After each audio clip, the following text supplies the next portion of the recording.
There How's it we going, go. Jason? I'm doing all right. How are you? I am good. Nice to see you. Yes, happy 420 after week. Exactly. Happy 420 plus 6. Right. Yes, I saw you had a beautiful event on Saturday. It was a little bit better than the Cannabis Festival. Oh yeah, it was the party was really fun. We had two parties actually. We had a book party and then we had an after party at our house. So Nice. it was like an entire sequence of celebration and it was really fun. We'll get you up next time. It was really fun. Yeah, yeah. Unfortunately, I had to be at the National Cannabis Festival, which ended up being a giant hurricane, and it got evacuated, and it was quite an experience. So I'm a little under the weather from that, but otherwise, Was it an actual hurricane? I don't think it was technically a hurricane, but there was thunder and lightning and a torrential downpour of like 2 inches of water in an hour. And so they actually had to evacuate the whole National Cannabis Festival, and it was Oh just my really God. It bad. must have been the prohibitionists. I was on a psychedelic policy summit panel, and the end of my panel, they were like, "Y'all got to wrap it up. We're getting evacuated." And so it was definitely intense, to say the least. Oh, I'm so sorry to hear that because it's such a fun event. I know it normally is great, but I could have made it up to Massachusetts and had a good time. A great So time. we'll just give folks a couple minutes here just to get signed on. We got a good crew here already. So feel free, if you are one of the attendees, feel free to post who you are in the chat. Let us know who's in the room. We got some folks from Australia, which is pretty cool. And I see we have some other SSDP chapters in the audience. And so feel free to introduce yourselves. And then also we will be saving some time for Q&A. So if you have any questions for Peter, like feel free to drop them in there. I'll do my best to respond in the chat as I can. But also, at the end of the session, we'll have some time to have any questions you have for Peter, for myself, for other folks in the room. But yeah, I think, we got a good crew. We can go ahead and get started. So welcome everyone to this fantastic interview with Peter Grinspoon, a medical doctor from Harvard Medical School. And my name is Jason Ortiz. I'm the executive director of Students for Sensible Drug Policy. We are a youth-led grassroots drug policy organization that has over 80 chapters across the country and work on all types of drug policies, all the different facets of the war on drugs, one of those being cannabis policy, but also psychedelics, harm reduction, and any aspect of any of these policies that impact youth. So things like housing, employment, and predominantly access to education. And I was one of those folks who was arrested in high school for cannabis possession. And so back in the year 2000, I was thrown out of school, had to deal with the criminal justice system. But luckily, thanks to the work of Peter and other advocates that came before me, they changed the Higher Education Act's federal aid elimination penalty, which made it possible for all of those folks who got in trouble in high school to access Pell Grants, eventually go to college, where I found SSDP as a student and as a chapter member at UConn Stores, and learned all about drug policy and ending the war on drugs. And so now I'm very fortunate to be here today as executive director to interview a titan in the space, Peter Grinspoon, who has done some fantastic work and has just released a new book, Seeing Through the Smoke. And we're going to talk a little bit about Peter's background, the details of the book, but also a little bit of future focus, seeing like where are we going? Where does Peter think the space will be in a few years? But why don't we start off, Peter? Tell us a little bit about yourself, kind of your upbringing, where you came from, and what inspired you to get into cannabis medicine, as a career. Absolutely. First of all, thank you so much, Jason. And I want to say that I truly appreciate the work that you do. And I love SSDP. And I think they're just an absolutely spectacular, fantastic group. So I want to say thank you to everybody for participating and for being parts of such a great group. If we had more SSDP and less sort of boneheads, the world would be a much better place. Working on it. We're trying to get an SSDP here in every, state house and university in the country. So with this event, we'll get a little bit closer. Well, it's absolutely fantastic. So yeah, I did release a book on 420 called Seeing Through the Smoke, a cannabis specialist untangles the truth about marijuana. But the book is a culmination of about 5 years of work, but it's actually a culmination of a whole lifetime spent in the drug policy and specifically the cannabis area. To start with, my brother Danny was a pioneering medical cannabis patient. He was fighting an unsuccessful battle with leukemia in the 1970s. My parents illegally bought him cannabis, and it was just amazing that he, when he used the cannabis, he could eat, hold down food. And to me, importantly, I was like 8 years old, play with his little brothers. I have a twin brother, so I say little brothers. And when he wasn't using cannabis, he was like alone in his room barfing. And cannabis is the only thing that enabled him to maintain weight during the last, year of his life. So, there's nothing more impactful than witnessing the alleviation of suffering in a close family member, like a brother. And this was sort of seared into me. And I took it into a career in medicine. And what they taught us in medical school, and unfortunately it's not that different today, is just cannabis is a drug of abuse. It doesn't have much medical potential. And I knew that was all nonsense going through medical school because I'd seen it like firsthand. So I've been a medical cannabis proponent and a prescriber, well, not really prescriber, advisor, prescriber once it became legal in 2012, for my entire medical career. I've been really, really interested in it.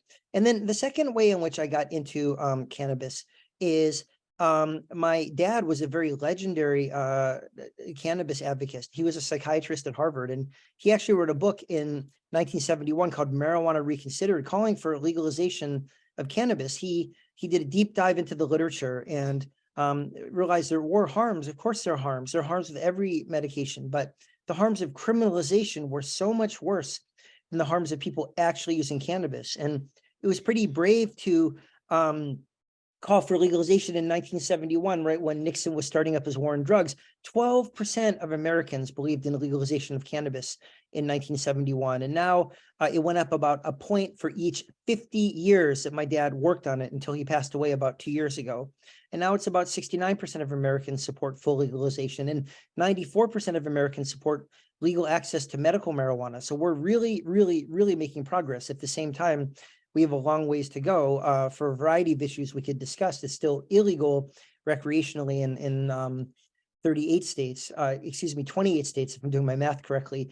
And it's still legal medically in about 10 states, and it's still completely illegal, not even CBD in a couple of states, Nebraska and Ohio. So we have a lot of work to do and a lot of other work to do in terms of getting it paid for. We don't need just one more treatment for like rich white people. It's got to be paid for by health insurance. Like this, the last thing we need.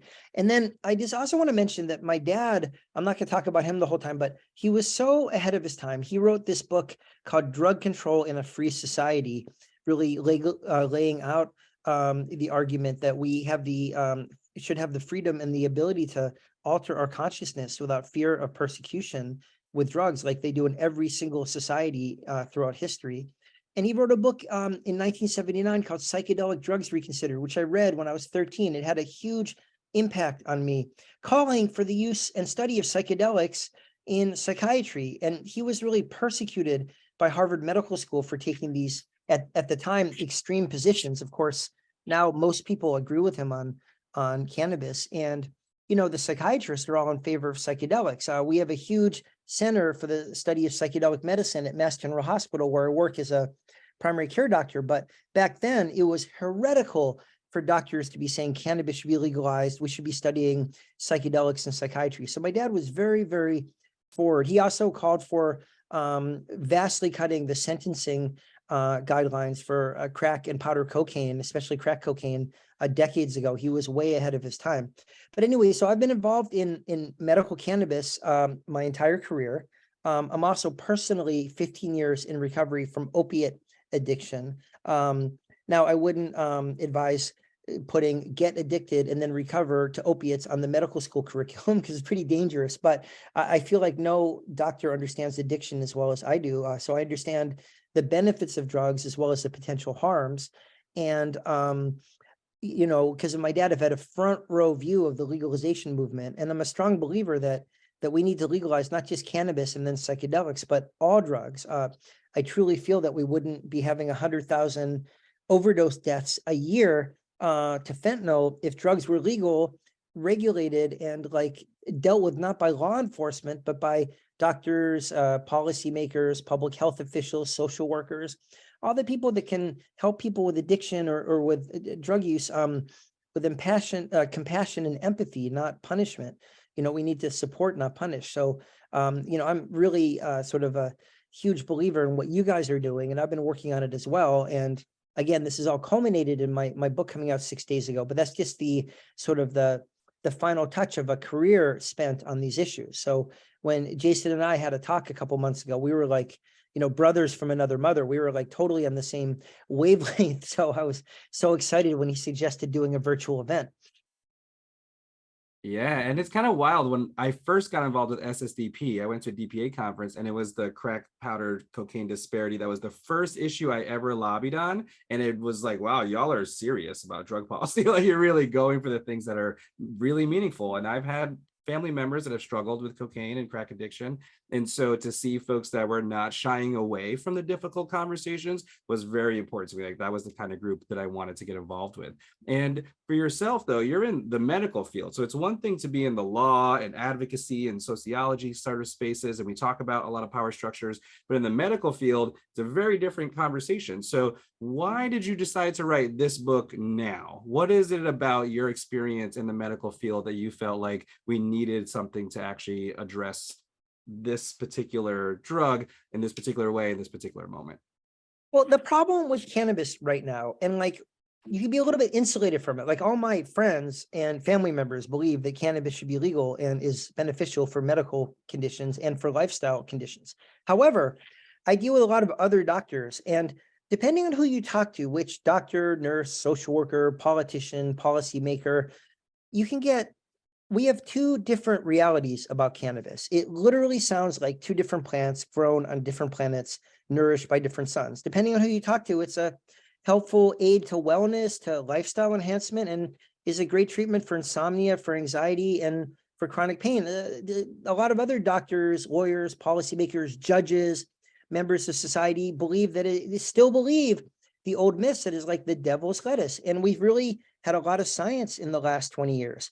And I really wanted to go through the science, just like my dad did in 1971, 53 years ago, and correct the record on both sides. Because honestly, the US government has spent so much time lying about the harms of cannabis and exaggerating them and distorting them, that at this point, a lot of cannabis users and advocates just dismiss any new study of harms about cannabis as propaganda, as US government propaganda. It's even worse. I've had patients, I'm a primary care doctor as well, say, why should I believe you about vaccines? The government lied about cannabis. I mean, they've so squandered their credibility. But any cannabis user, any cannabis proponent should be as interested in harms as in benefits. We need to see through the smoke and see what is actually true. Which of these harms are real and which of these harms are imagined? And it's the same for benefits. There are a lot of like really hardcore benefits to medical cannabis, and as I mentioned, to lifestyle uses of cannabis.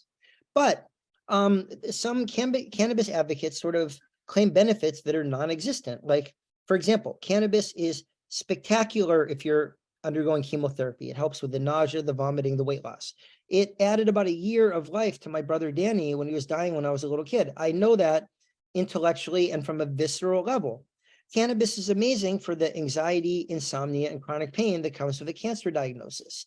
There are a few things that are as effective. It's a critical component to cancer treatment, but cannabis does not treat cancer. While cannabis has showed very interesting ability to kill cancer cells and in animal studies, there haven't been any studies showing that cannabis treats cancer, not the symptoms, but the cancer in humans.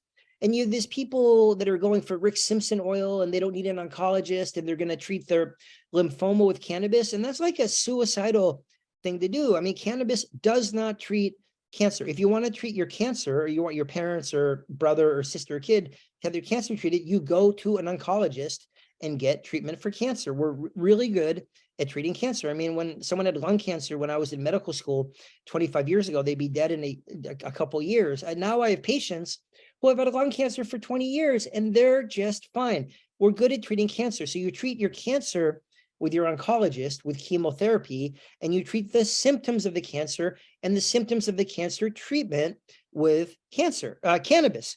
So, both sides get it wrong in some of these issues. And I really wanted to correct the record, but I don't just talk about the harms and the benefits. I talk about how we got into the situation of having two different incompatible views of cannabis. I talk about the criminalization and how it was based on racism and competing commercial interests. It was not based on medical views or medical concerns. In fact, one of the leading advocates or against criminalizing was the American Medical Association. Doctors used to prescribe cannabis up until 1937 when it was criminalized. Now doctors became sort of useful idiots, is what I call it, the war on drugs, and just sort of parroted what the government has said for the last 50 years. And now they're sort of coming around again, but they're so far behind their patients in terms of understanding of the benefits and the potentials, and in terms of a realistic view of the harms of cannabis. Again, I needed to correct the record. That chapter is called "Do Be No Harm," because doctors are supposed to do no harm. And we were just, again, on the wrong side of the war on drugs. And then I do have a chapter on like what we've done to cannabis users, the way we've just like persecuted them for no reason, for 20 million arrests, which is, you guys know more than anybody else, can affect employment, education, housing. And we've got to cut it out. We've got to end this idiotic war on drugs. And doctors have to flip to the right side, the side on behalf of their patients. I mean, a war on drugs is a war against people. Doctors are supposed to do no harm and help their patients. So it's not just fantastic. Don't take all your clothes off, but fantastic. So it's not just about medical harms and medical benefits. It's really about the whole social context, where we were, ancient uses, how we got into the situation, and then the harms, which we should all want to know about. Does it harm the teenage brain? Does cannabis harm you if you're pregnant or breastfeeding? Does it harm your fetus? How dangerous is it to drive when you're under the influence of cannabis, which is more dangerous than if you're straight, but much less dangerous than alcohol. And there's a real double standard about cannabis. As always, there's a double standard about cannabis. And then what are the benefits? We talked about cancer. Like, how much does it help insomnia? How much does it help chronic pain? Does it help autism? These kids with autism, we bombard them with these like Adderall and Haldol and Thorazine to control their behavior. And how can you even argue that those drugs are safer than a little bit of CBD with a little bit of THC mixed in? And then finally, I talk about lifestyle issues and enhancement, which is something that's been frankly heretical for doctors to talk about. I just get accused, why are you promoting cannabis use? It's like, I'm not promoting cannabis use. I'm telling the truth. People for thousands of years have used it to explore and enhance their sexuality, their creativity, their religiosity, their appreciation of art, music, their ability to mindfully inhabit the present and connect with other people. I mean, right now we're undergoing this epidemic of loneliness, and we're going to deny people this plant-based medicine, this relatively non-toxic, that helps them connect with other people. So I talk a lot about the lifestyle benefits as well. So we'll see if I still have a medical license at the end of all of this. But, it's important to speak the truth and to speak truth to power, right? Well, if you need some folks to rally behind you, if that ever goes down, I know in Oregon, I'd be happy to do that. And just so, for clarity for all the folks out there, as I understand it, cannabis and the endocannabinoid system plays a big role in homeostasis. Is that accurate? What is the relation between cannabis and homeostasis? Absolutely. So the endocannabinoid system is like this ancient sister system of receptors and neurotransmitters. It's like 500 million years old, way earlier than humans. Like, all animals have an endocannabinoid system. However, cannabis bootstraps or hijacks our endocannabinoid system, and that's how it works. It's harm or benefit, depending on your opinion on cannabis. We have natural endocannabinoids, natural cannabis-like molecules, and this system keeps the rest of our neurotransmitter systems in balance. Homeostasis is the ability of the body to regulate itself and keep, functioning business as usual. The endocannabinoid system regulates things as diverse from memory, learning, appetite, temperature, reproduction, fear extinction. It's just incredible how many different things, pain perception. So it's only taught in 13% of medical schools, which is absolutely crazy. Like, even if you hate cannabis, you need to learn about the endocannabinoid system so you can say this is harming people. It's just the war on drugs put a lot of people in prison. It ruined a lot of lives for no reason, but it also affected the intellectual understanding of so many different disciplines, and medicine is a prime example. We've been taught nonsense about it in medical school. Doctors haven't been taught anything helpful about it, which is something I'm trying to change with this book and by speaking.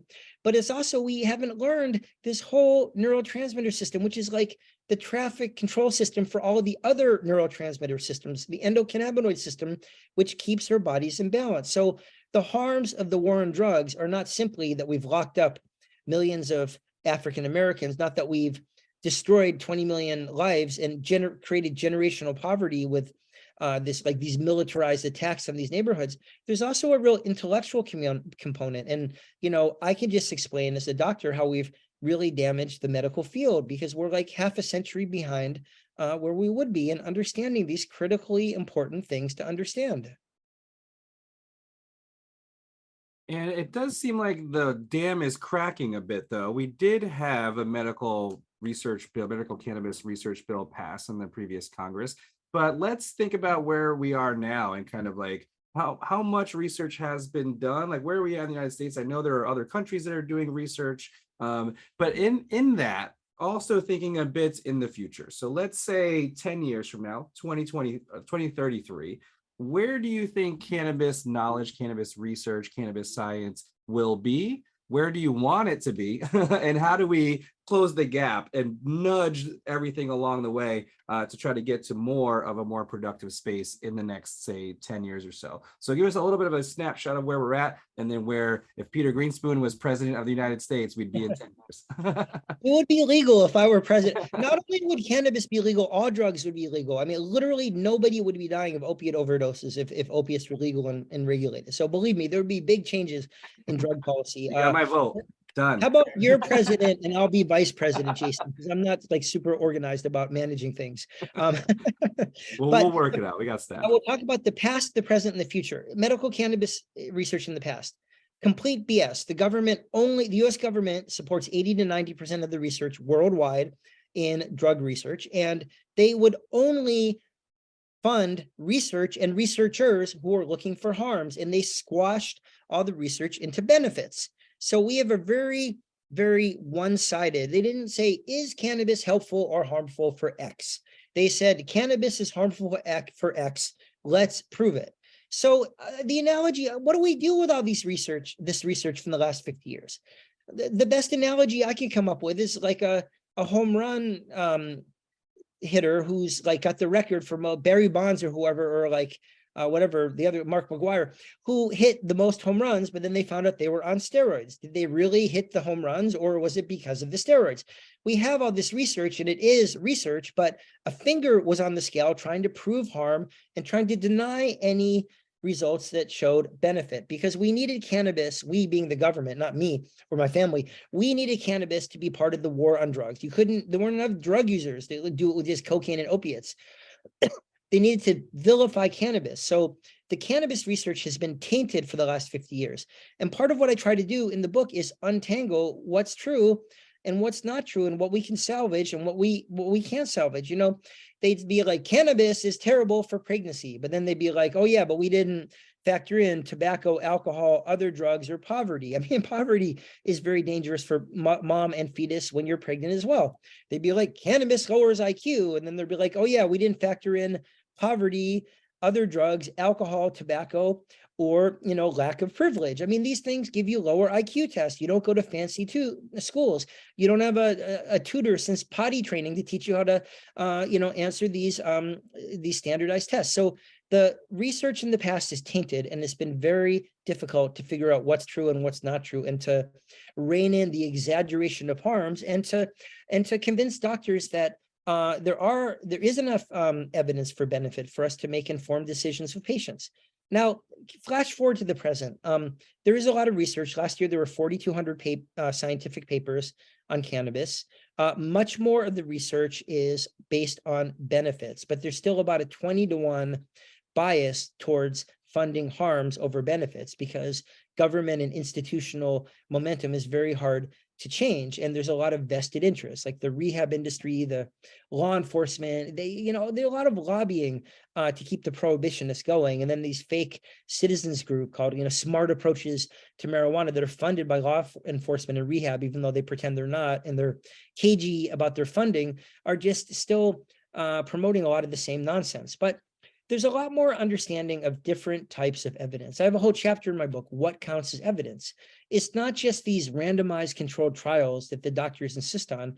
There's a lot of real world evidence, which is patient reported outcomes, medical registries, databases, and you could really get a good picture of how helpful and effective cannabis is from expanding our definition of what counts as data. So there's been an explosion of real world data, and there's been more of the typical data that doctors tend to seek out in terms of the benefits of cannabis and not just the harms. So we're getting better with the research, but we still have this huge body of data that is just like unnecessarily negative and misleading. The other thing that's happening is like tens of millions of people are using cannabis with medicinal benefits. So there's like a huge chasm between, for example, the psychiatrists who have not historically had a very robust intellectual line between the government's position on cannabis and the psychiatric position on cannabis. Now, there's a huge chasm between them and patients. The patients all think it helps with anxiety, with depression. Find me a veteran that doesn't think the cannabis helps with their PTSD. Yet the psychiatrist recently came out with a paper saying cannabis makes every psychiatric condition worse and has no role in the treatment of any of them. And again, tens of millions of people are using it with benefit, ostensibly for these uses. So how are we going to bridge the gap between the psychiatrists and the actual millions of people that use cannabis with benefit? And it's hard to know, is it just their bias? Different doctors have different vantage points on cannabis. If you are a pediatric psychiatrist and you see the rare but very tragic cases of where cannabis helps worsen psychosis in a teen or a young adult, you're going to think cannabis is pretty bad. If you're an oncologist, it's hard to find an oncologist, a cancer doctor, that doesn't support medical cannabis because they see it vastly alleviating the suffering of their patients with minimum toxicity. So it depends a little bit on the vantage point of the doctors. But it goes back to this Upton Sinclair quote. I wonder, the cynical part of me wonders. The quote is very difficult to get a man to understand something if his salary depends on his understanding the opposite. And you wonder, if people are using cannabis to treat their own anxiety and depression, they're not paying a psychiatrist $450 an hour to prescribe Prozac. And, you just wonder if these biases, or if it's a pharma bias, which contributes so much to the American Medical Association and to the American Psychiatric Association. You really want to, the pain doctors too are real skeptics about cannabis. And there's nobody that believes that cannabis doesn't help with chronic pain. I mean, it's like a thing of the past. So anyways, the future is we're getting better data, better understanding of what constitutes beta, better studies are being done. We're sort of digging ourselves out of a hole because of all the bullshit in the past, but we're getting a little bit better. And then for the future, I just want neutral research that's unbiased, that's scientific. It's not, let's prove this is harm so we can club cannabis users with a drug war and arrest them. Let's see if cannabis is or isn't dangerous during pregnancy. Let's really make a good faith effort to figure this out. Let's see how dangerous it is during driving. Let's see how dangerous it is for teen brains, because we're not big. We are concerned with teenagers using cannabis. We say just say wait, ideally to they're 18 and their brains aren't as vulnerable to cannabis. So there are harms. It's profoundly exciting to think of the benefits that we're going to discover and the benefits we know about that we're going to further evidence and legitimize. And then pharma has been interesting. Tobacco, alcohol, and pharma have resisted every single legalization effort just because it's competition. People switch from alcohol to cannabis when cannabis is legal because it's less harmful, less fattening, honestly, and just more interesting and fun. So the alcohol industry fought tooth and nail against cannabis legalization. But now that they're losing this battle, we're winning on legalization. The tobacco, alcohol, and pharma companies are sort of trying to take over the cannabis industry. And I really think that the cannabis industry is fighting for its soul right now. Is it going to be run by the pro-social people that helped legalize it? Or is it going to be run by these corporate, amoral corporate sort of boneheads from tobacco, alcohol, and pharma, who have all taken a sort of, if you can't beat it, join it? Because keep in mind what pharma wanted to do is keep cannabis illegal so that we'd have to buy their cannabinoid medicines at high price. The last thing they wanted is homegrown cannabis that anybody can grow and treat themselves with, sort of like the psychiatrists. So they have a don't beat them, join them. So we really have to protect the industry from cannabis, from alcohol, tobacco, and pharma. There's a great group that I'm an advisor to called the Parabola Group, the Parabola Center. Shalene Title actually spoke at my book launch on Saturday that you're too busy getting hit by a hurricane to come visit and join with us. We'll get you there the next time. But, you know, they're really good people trying to defend the cannabis industry. And then finally, pharma has been a pain in the ass this whole time, and they've been completely unhelpful. However, no, I saw Shalene is a SSDP alum. That's awesome. You know, it is really interesting what pharma is going to be developing in terms of understanding and harnessing the endocannabinoid system. Like, for example, cannabis gives you the munchies. It makes you hungry. I suspect many of us, including me, know that you smoke cannabis and you get hungry. They came up with a medicine for weight loss, which completely blocked the cannabis receptors in your brain, called rimonabant. And people did lose weight, absolutely, except they also committed suicide and got like gravely depressed. I mean, you can't just block the cannabinoid receptors. As I just explained, the endocannabinoid system mediates emotion, learning, memory, all this stuff. But what if we could develop a medication that blocks those parts of the endocannabinoid system that make you hungry, but don't block the parts that mediate your mood? That would be a great weight loss medication. So to answer your question about the future, I'm really excited, even though they've been like nothing but, you know, like misery in terms of trying to get cannabis legalized. I think pharma is going to come up with some interesting cannabis-based medications as we all learn more about the endocannabinoid system that's going to enable us to harness. I mean, cannabis is a very complicated plant with 500 different molecules.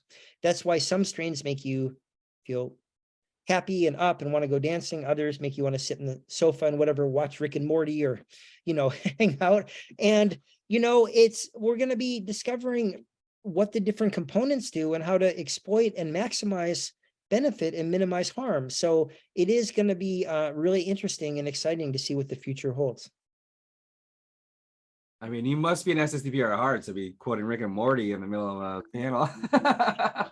That's definitely one of the crew's all-time favorites. But maybe it won't be Big Pharma that finds these new medicines. Maybe it'll be some of the folks on this webinar, or, you know, socially minded cannabis activists that are going to be working with you in these medical spaces that will be able to bring, you know, much more community-oriented solutions and community-oriented approaches to utilizing the plant. And so I do want to take a minute to talk about what it's like to be a cannabis supporter in medical school, right? Like right now, there is a battle for not just the soul of cannabis space, which we can definitely come back to that conversation because that is very true. The corporate versus grassroots dynamic has been getting really intense lately, and you even see it very clearly in the battle between folks that want to focus on decrim and prisoner release versus things like safe banking. You know, they're very different approaches to focusing, but same thing with medical schools, right? There will be some students that very much want to be in the medical field, but maybe worry that talking about cannabis may jeopardize their relationship with their professors or,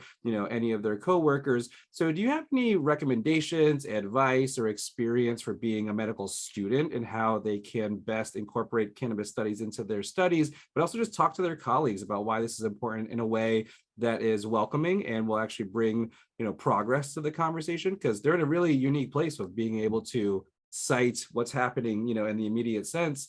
But I'm sure it can be a bit of a hostile environment sometimes. Well, I would like to say that it's less hostile than it used to be. When I went to medical school 25 years ago, you know, we were just taught nonsense. And I still barged ahead and did my senior presentation in residency at Harvard on medical cannabis. This is in the year 2000. I actually had my dad come into the audience.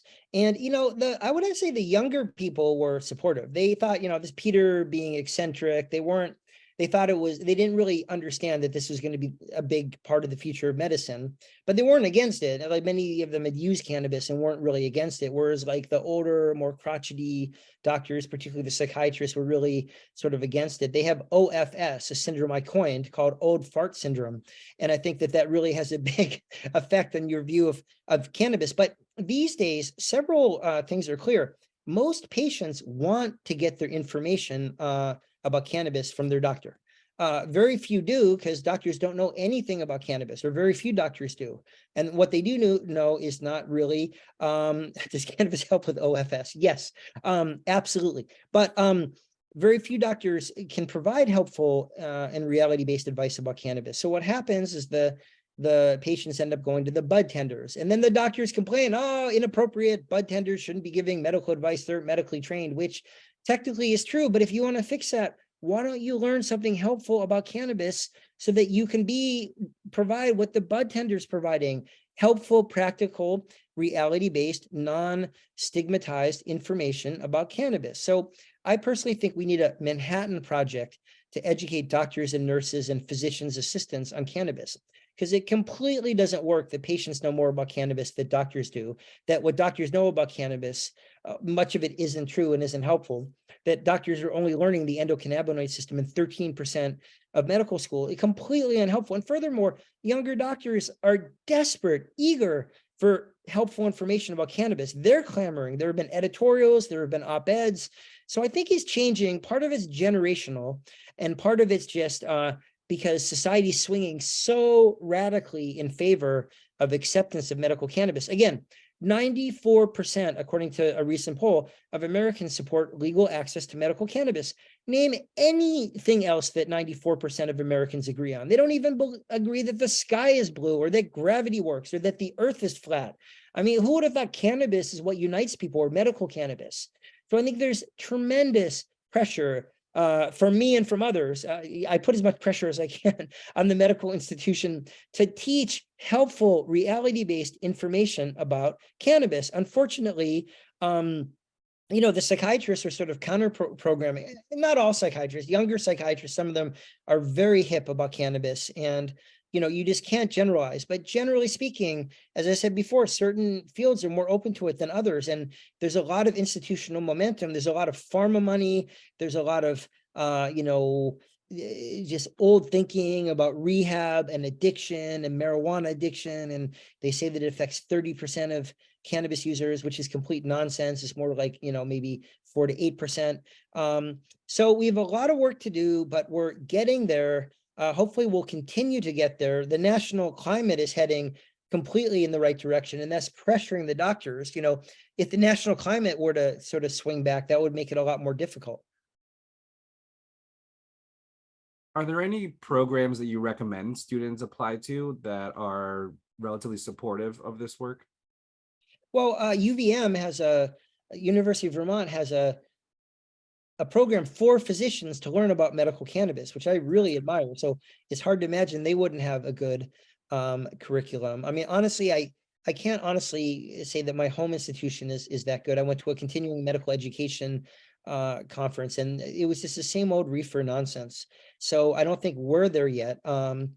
Interesting, the Mayo Clinic just came out with a magazine saying, hey, the medical cannabis is here, we're ready for it. So but the Cleveland Clinic, it doesn't even allow any of their doctors to discuss cannabis with patients, or to certify patients for medical cannabis, even though it's illegal in Ohio. So I would say we have some progress. UVM's great. I think you have to just check out each individual medical school. It's hard for me to keep track of all of them. I'm hoping Harvard will eventually join on. They've got a very strong psychiatry department that is very anti-cannabis. So that makes it very difficult, but most primary care doctors and oncologists are in favor of it. So it's a work in progress. And, cannabis is going to be a $100 billion industry in the next 20 to 30 years. And there are hundreds of thousands of jobs popping up, and there are dozens of degree programs popping up, all kinds of degrees: growing, selling, the science, the research. So, there are just like an infinite number of ways to make a good living, in cannabis. And for students, I was just looking at this Leafly article that delineated, and it was like a year old, like the 75 cannabis degree programs that we now have in this country. That is absolutely astounding. So the medical schools will get there. They're getting there, barring any shift back, whatever, some utter bonehead becomes president and we lose both houses of Congress, and they just start sniping and criminalizing again. But at the rate we're going, we're going to get there, and it's going to be a lot easier. for a medical student to study, learn, practice, and research real, balanced, ethical cannabis research. Yeah, I mean, my alma mater, UConn Stores, when I was there in 2008 to 2012, I was fighting for basic decrim, not kicking kids out of school. Now there's a cultivation department, and Professor Bergowitz is a very well-regarded and loved figure at UConn. So it's like, I'm glad everybody got to, move on and do the right thing. I'm a little jealous because I didn't get to take those classes, but we are seeing it happen. But it is a little scary if the business and cultivation side is moving at light speed and the medical side is taking its time, right? Because we could go too far, too fast, and not have the medical understanding of how to have appropriate regulations for Right, cannabis. but do we want to wait? Do we want to wait for the doctors? The doctors, again, they were in favor of legal Sure. cannabis in 1937. They resisted criminalization. But then, due to cowardice and severe pressure from the Federal Bureau of Narcotics, which was the precursor to the DEA run by Harry Anslinger, the racist bonehead, the doctors wilted. They just crumbled and they just like switched sides. And, it's really interesting. Just as my dad's book, Marijuana Reconsidered, is so profoundly heavily documented. He documented in 1968 that the magazine Playboy, which used to have very good journalism, had better reporting on cannabis than the Journal of the American Medical Association. No one challenged this. It was so rigorously documented. So when you have Playboy reporting much more accurately on the harms and benefits of cannabis than the Journal of the American Medical Association, like the main medical journal, that's pathetic. It's going to take a generation to dig out of that. So we're getting there, but it's a work in progress. For sure. And I have so many questions that are coming to mind, but I just have one more, and then I'm going to actually kick it over to Jeannie Porges, who is our vice chair of our board, who has a couple of questions she's dropped in the Q&A. But also any other folks that have any questions, feel free, drop them in the chat or the Q&A. But my last piece is SSDP is a social movement. We're a group. We have all kinds of different backgrounds, business folks, sociologists, chemists, business people. How can we do a better job welcoming medical students into our movement, right? Like, how can we create a space where they feel like this is a space for them and they want to start chapters, and making sure that all the folks that are interested not just in medicine, but in the broader social movement of it, how can we do a better job setting the stage so that they can join us? Well, medical students tend to actually be very progressive. I don't know if it gets beaten out of them because they're overworked and, doctors are really suffering from this epidemic of burnout and moral injury. And people ask me, would you recommend my kid go to medical school? I used to say yes. Then I said maybe. Now I'm leaning towards no, because if doctors don't unionize, medicine is over, because the hospitals and the insurance companies are sucking every drop of humanity out of the doctors right now. And the medical students and the doctors are all overburdened. They have too much work. A lot of them have mental health problems. They don't even have time to take advantage of. So I think the main obstacle is that medical students are beaten down, but they're very, very interested in it. They're very interested in social justice, and they really want to learn about it. So understanding that the main obstacle is that doctors, all the way from the senior doctors to the new medical students, are overworked, beaten down, burnt out, and inadequately taking care of their physical and mental health. So you have sort of a little hard to get people interested in something new. I think they're extremely hungry for drug policy reform. They're extremely strong advocates for their patients. Just what you learn viscerally when you're a medical student. Medical students hate the war on drugs, at least the ones that know about it. And I think they'd be very open to SSDP. I had a medical student shadow me just a couple months ago, and she said, wow, I can't believe you wrote that book. My brother, she was African-American. She said, my brother has been in prison for 2 years for cannabis possession. She's a medical student. Like, she obviously is someone who'd be interested in SSDP. So I think just outreach, maybe have speakers. I bet the speakers would fill the room, and then that would be a great venue to include people. Yeah, in forums like this, right, where we are joining forces. These problems are so timely, and social justice and racial equity are such big hot button issues for good reason, critically in medical schools. And I think this is like the overarching issue that ties it all together. And as we said before, a war on drugs is just a war on people, and it's a war on certain people. And the medical students are learning to advocate for their patients. And you can't advocate for them as well if they have a criminal record because there's some stupid harmless cannabis possession charge 8 years ago that's like wrecking their employment, their housing, or their education. So I think there's a huge hunger, not just in medical schools, nursing schools, physician assistant schools, all schools where people are learning to become healthcare providers. So please include the nurses. Nurses are among the most empathic and compassionate people I know, and they're as eager for education about cannabis and social justice and medicinal cannabis as anybody else is. So I wouldn't limit it just to medical schools.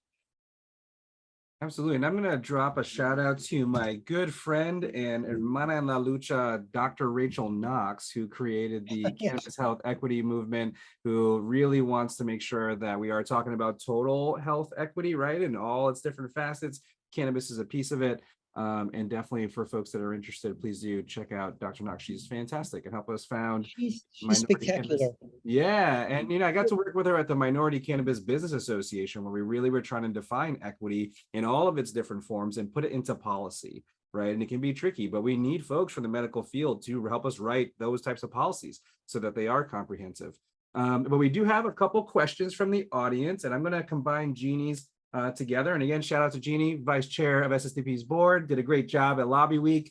She's been crushing it lately. And this is a bit more about doctors prescribing or recommending cannabis. And so the question is, how often do you see doctors refusing to prescribe or recommend cannabis? And what is the process for adding new qualifying conditions? And do you believe that there should be a list of qualifying conditions at all? Or should it just be up to the recommending physician to say yes or no? Well, first of all, in Massachusetts, we can certify for anything. It's up to the doctor. And it really should be up to the doctor and to the patient.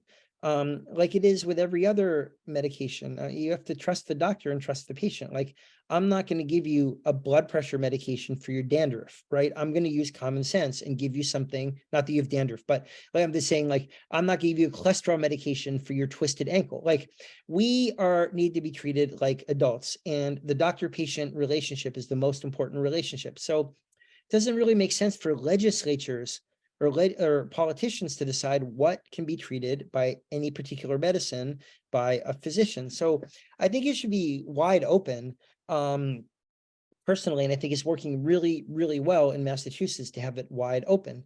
It varies from state to state. Some states are more restrictive than others. A couple of them are controversial, like cannabis and the opiate crisis. Now, I think cannabis is a huge way to alleviate the opiate crisis. You could treat chronic pain with cannabis instead of opiates. You can get people who have chronic pain off of opiates with cannabis. You could use cannabis for opiate withdrawal symptoms. It helped me get off opiates when I was addicted 15 years ago. It was way better than any of the pharmaceuticals for the withdrawal symptoms. I don't think that you use cannabis on the same level that you use methadone or buprenorphine, methadone or Suboxone, because with buprenorphine and Suboxone, there's a 50 to 80% reduction in overdoses and deaths. We don't have that data yet with cannabis. So some doctors complained, or some prohibitionists, I should say, complained, opiate addiction is one of the qualifying conditions. But the fact is, thousands of patients have used cannabis to get off opiates. And even if you're still using Suboxone and methadone, cannabis is a really helpful adjunct. So of course, cannabis should be part of the treatment for the opiate crisis. It just shouldn't necessarily be on the same level of methadone and Suboxone. It should be an adjunct. So that should be a qualifying condition, and they make a lot of hay out of that. So I think that there should be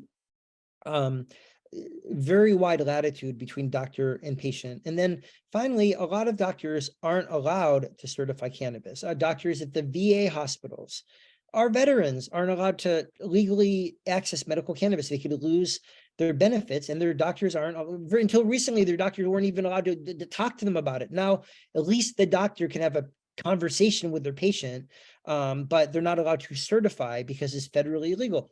That is nonsense.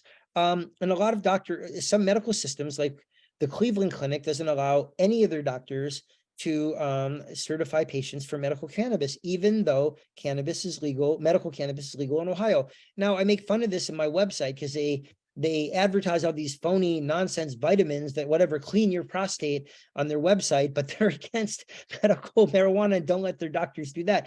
They're such hypocrites. Eventually, they'll change under popular pressure.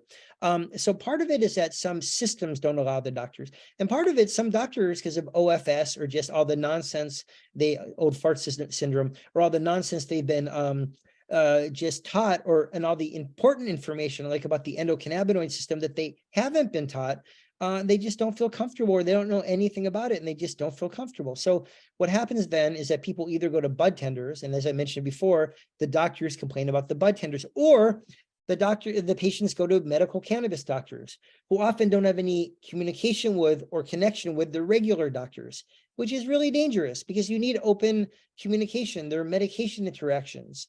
There are changes in anesthesia requirements. You need to have open communication with your doctor about your medical cannabis, assuming your doctor is not too critical, punitive, or dismissive and knows enough about cannabis to have a reasonable discussion.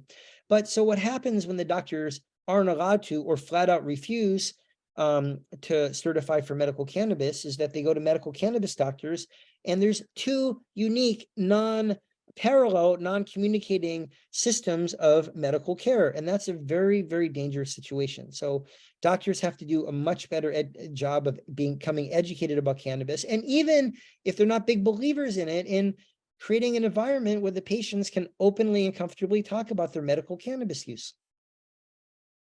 And so we actually have a question about minor cannabinoids. And Vanessa, we're going to end on yours, but I just have a couple more.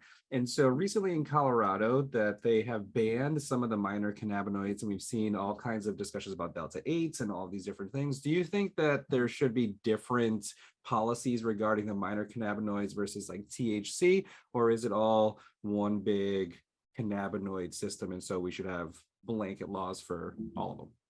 Well, it's interesting. That's a complicated question. I mean, first of all, all these minor cannabinoids that are sprouting up it's sort of like the law of unintended consequences. They legalized hemp in 2018, and then therefore any derivatives of CBD were legal. And then they found that they could produce these analogs of delta 9 THC, which gets you high, delta 8, delta 10, which also get you high, but they're legal. The government, the local governments, the federal government were like, holy shit, this isn't what we intended. The problem is this. They're minor cannabinoids, meaning that in cannabis, they're in small quantities. We don't know how harmful or harmless and how helpful they are if used alone, as opposed to as one of 500 molecules.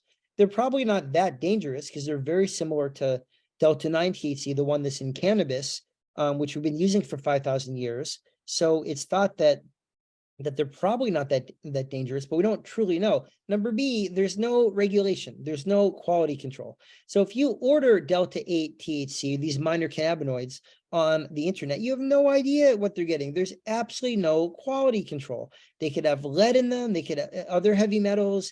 You just don't know. So if you were to legalize, study, and regulate these minor cannabinoids, I think they have tremendous medicinal benefit. But we just don't know yet, and it's very dangerous to have an unregulated free-for-all. So the answer is certainly not criminalizing them. We've learned over and over again that if you criminalize drugs, you make them more dangerous. If you criminalize, for example, delta 8, people are still going to be using it. It's just going to be underground, less regulated, and less well-controlled. It's going to make it more dangerous. So the minor cannabinoid, the other problem is that the marketing claims are soaring above the actual evidence base. And I think some of the industry, some of the companies are being unethical about that. That happened with CBD, and now it's happening with THCV, lose weight, CBG, good for anxiety, helps with cancer. So there needs to be sensible claims, sensible regulation, not criminalization, and just more research into these things. I think they have tremendous potential, but we're not there yet. I can understand the concern, but I really hope they don't respond to it with criminalization. Because again, illegal drugs are dangerous drugs. And this is a personal question, more about sort of the movements and how folks go about things. And I'm going to try to include Taylor's question here. So psychedelics are taking a very different approach. They are going through the FDA, and they're getting FDA approval. There's less of a focus on decriminalization, prior to. Do you think that that's a better way to do this? Were they right to do it that way? Or does it create problems if we have FDA approval, but not decriminalization? Well, it's very complicated, and that's a very contentious issue because number Yes, it one, is. first of all, why are the psychiatrists so much more open to, they've been completely against people having legal access to cannabis, and they're totally pro psychedelics. I have a whole 2 pages in my book about all the different theories. Is it because it's a white drug versus a black drug? Is it because you need the psychiatrist to dispense the psychedelics, whereas the cannabis, as I mentioned before, takes business away from them? Is it just the cannabis paved the way for psychedelics? But, I have friends that are working and I help them on the decriminalization issue as we go from city to city and try to decriminalize psychedelics in Massachusetts.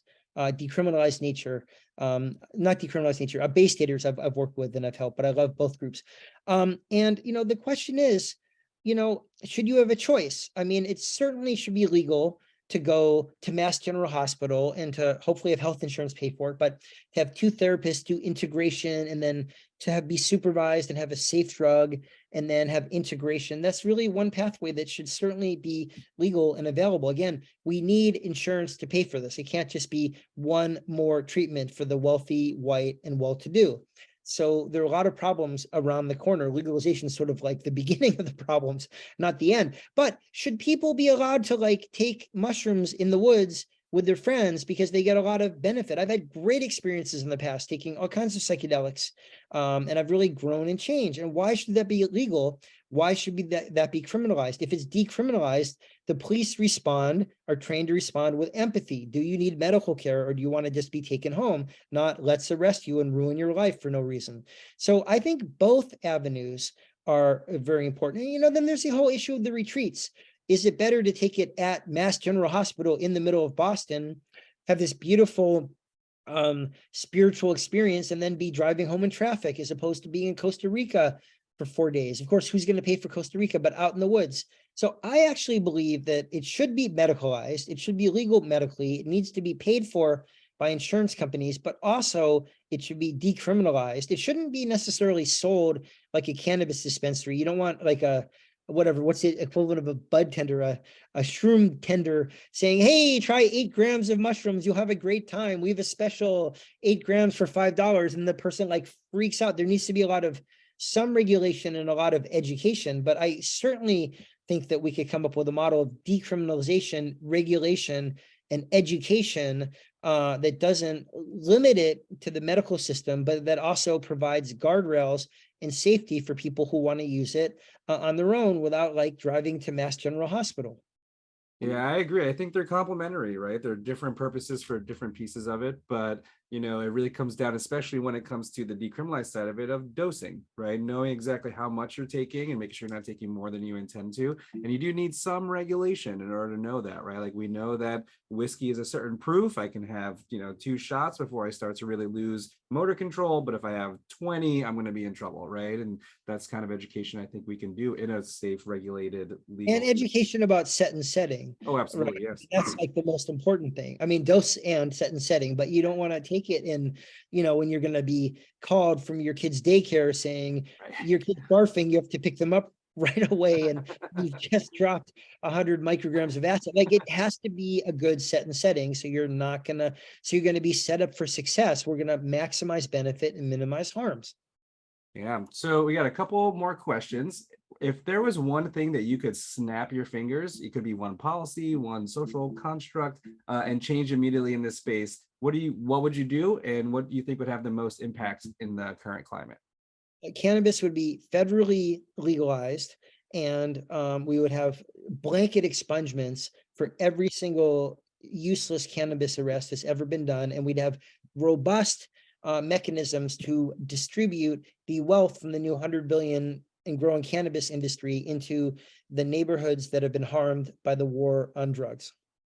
Nice. I like it. I've had a few conversations with folks. I definitely think a Truth and Reconciliation Commission is something that would be really incredible, but also a constitutional amendment. This is something I talked to with Mitchell Gomez from Dance Safe on bodily autonomy or on mental sovereignty, that you have the ability to control what goes in your brain and what you think about, would also be quite a step forward for us if there was one law. Absolutely. But, this is a conservative country is the other thing.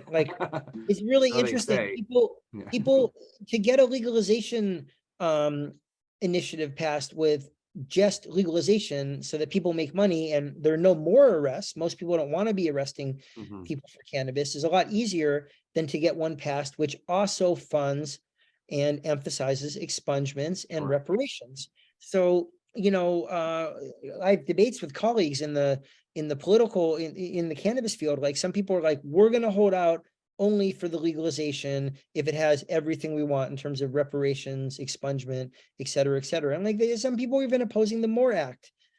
Other people, yeah. myself included, were like, this gets us like 80% of what we want. The great is the enemy of the good. This might be the only option we have if the Republicans take over, and they don't care about cannabis. Even though most Republican voters do, they're all in favor of it. The politicians don't. So, it's a question of like pragmatism versus idealism. And I'm like an idealist who on this issue thinks that you have to have a certain amount of pragmatism or you might end up with nothing. But I really have a lot of close friends that disagree with me on this issue, and it makes for very respectful agreement to disagree. And I think it's important that both folks are in the room together and figuring out what exactly is sufficient justice in this particular moment, right? Because we don't want it to be just business and we don't get any sort of reparations or community investment. But at the same time, passing nothing doesn't help anybody either. And so figuring out where that sweet spot is where SSDP comes in and we can have lots of conversations. Folks can argue. We work with lots of different organizations that are on both extremes of that spectrum, right? Some folks that say we just want any progress is good enough, let's vote for it. Other folks, we're not doing anything until we're all free. And it's an art form, right? This is an issue that we've dealt with in every social movement in the history of man has had to decide, are we going far enough with this particular bill or not, right? And so I think that might be the last one we have here is from Vanessa. Many of her medical providers can't answer any of her questions about long-term cannabis use. As a consumer, where do you find reliable information about long-term cannabis use? Well, first of all, if you're an adult, say you're over 25, Yep.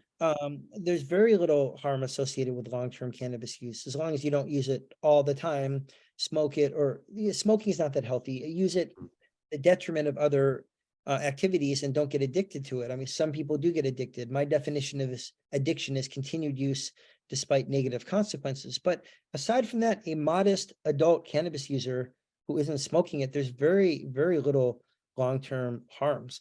You want to be careful with pregnancy, with breastfeeding, with driving, if there's a family history of psychosis or personal history of psychosis. And again, teenagers shouldn't be using it, but these harms have been exaggerated. And I go through in my book, Seeing Through the Smoke, in a great detail, all of the science in a very readable way about which fears are real, which are imagined, which are like just complete brainless fever dreams of the war on drugs to taint and stigmatize cannabis, like amotivational syndrome and like DNA damage and whatever, your testicles fall off, all the things they used to say. When I had to go to the DARE program in junior high school, it was absolutely ridiculous. Big is bad now, is much worse then. So, it's all about education and it's all about making an informed decision. And that's truly what I tried to do in my book, is to explain what the anti people are concerned about, explain the attitude of the pro people. And then as a medical doctor who's been involved in this issue my entire life, say, what are the real harms and what are the real benefits and how dangerous is it and how can we use it more safely? So I think that, hopefully that'll be a resource for people, because all of us want to make informed decisions. Many people like to change their consciousness or to enhance their lifestyle with cannabis or psychedelics. They should be allowed to do, they shouldn't be criminalized, but we all want to do it in as safe a manner as possible. So knowledge is power. Right on. And I think we can end there. That's a good time to wrap it up. And thank you for your knowledge and empowering all of our SSDPers, Peter. We are very thankful to have you as a friend and ally in the movement. Please do consider us an ally in all of your work and anything we can do to support you or any medical students that are interested. We have plenty of SSDP chapters and graduate degree programs and legal schools and social work schools. We would love to have some more in medical schools and then be able to lift and highlight the work of the students that are doing that work. So again, thank you so much. Any final thoughts for the audience before we wrap up? Well, first of all, let's bring SSDP to the belly of the beast. Let's have a session at Harvard Medical School. I bet it'd be very well attended. I'd love to work on that with you. I just want to again say that I like profoundly admire and appreciate SSDP. And I not only do I consider them and you guys an ally, but I really just like worship the work and the bravery you guys bring and the knowledge and the just kind of cool attitude you guys bring to everything you do. And I look forward to working together in the future. And hopefully, I know you guys work on a whole bunch of different issues, but hopefully this book, my book, can be used as a resource because it really does cover the war on cannabis people, and it covers really the harms and the benefits, and it'll really enable people to articulate the case for legalization a lot more clearly if it's a counterweight to all the bullshit we've been exposed to for the last half century. So that's what I was hoping to accomplish. So again, I look forward to getting you to the next party. Yes, exactly. I'm there next time. But this is one of the first things we talked about, the idea of a medical school or medical student symposium summit around drug policy of some kind. I think is long overdue. I agree, it would be heavily attended, and it is definitely something I think could just produce tremendous good for the country and for our community. So anybody that's listening, we would love to have your help doing that. Reach out to Jeannie Porgy's on our board. She could probably help us with that. But I do think, Peter, together we can do tremendous work together. With everybody that was watching today, please do reach out to us. We're at ssdp.org. If you'd like to set up a chapter, you can do so there. You can also reach me at jason@ssdp.org. Happy to help connect you with our outreach coordinators and make it happen. And, the Northeast, we got Massachusetts, Connecticut, Rhode Island, New York, there's New Jersey, a lot of tremendous drug policy is being built in the Northeast. So maybe we can lead the way on making sure that medical students are brought into the fold full force as possible. So again, thank you so much for your time. Thank you everybody for taking the time. And also, just one last thing, I just want to put my website in the chat, www.petergrinspoon.com, just my name. It's about the book, but also you could contact me. You could ask me questions.